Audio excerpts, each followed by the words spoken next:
Back with our big board, Rebecca Jarvis here at the table. We're going to get to you in just a minute. But first, we have Facebook's big announcement about how they're planning to battle violent content. Mark Zuckerberg now says they're hiring 3,000 employees to screen the site for graphic material. Of course, there have been several recent incidents, including that murder in Cleveland that was posted on Facebook. Becky Worley here to talk about it. And Becky, this does seem like a step in the right direction.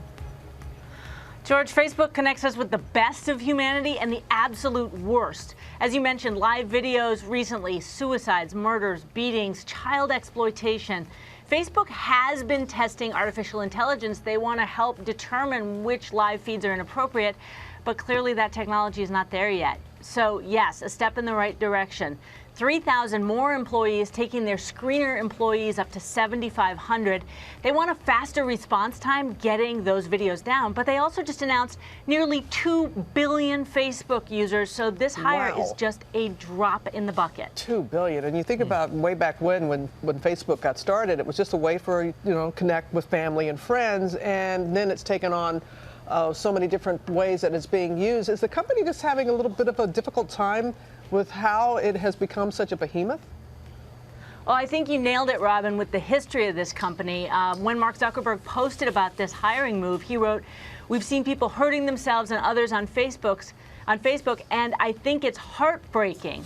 And I think that word really belies the sentiment. It pains Mark and the company to see this dark side of humanity. They're optimistic about people, about technology. And I think that's caused some naivete. Also, look, the business model.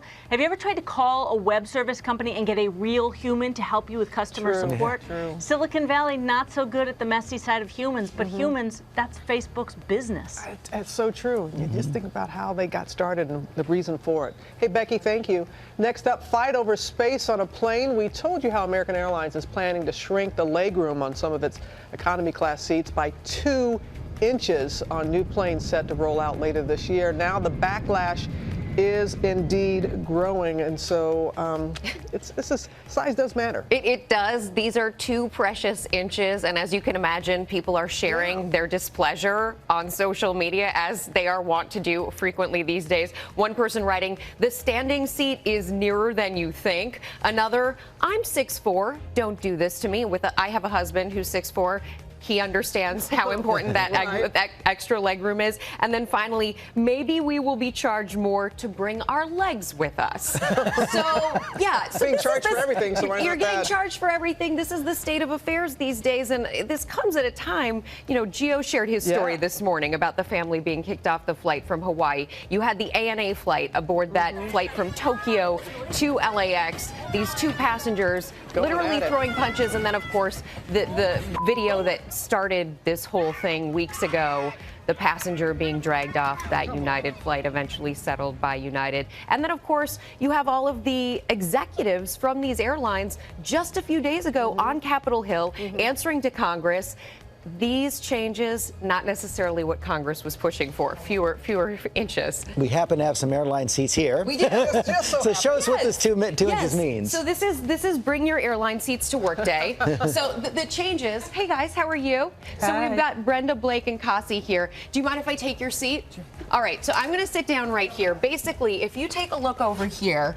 Right here, this is the 31 inches. So from the back of the seat to the front of the seat in front of you, that's 31 inches. And you guys are going to help us out and shift it, because now 3 rows on airplanes are going from 31 inches to 29 inches apart. So Brenda's here from Texas. I imagine you took a plane here. I did. How did it feel when you flew here? It was actually crowded. I didn't have any elbow room, and I had someone sitting next to me that was snoring and falling over on me. So how does this feel? It's very tight. Do you think this would be a nice way to fly home? No, I don't like it at all. All right, so that's it, guys. Is this going to become the norm with other airlines? A lot of airlines have followed American on fees. They were a pioneer there, so it's very likely we're going to see a number of them follow them on this too. And hon, we've had a lot of people fall asleep on planes. We feel you. I'm going to take a nap right now. Is that all right, Brenda? Yeah.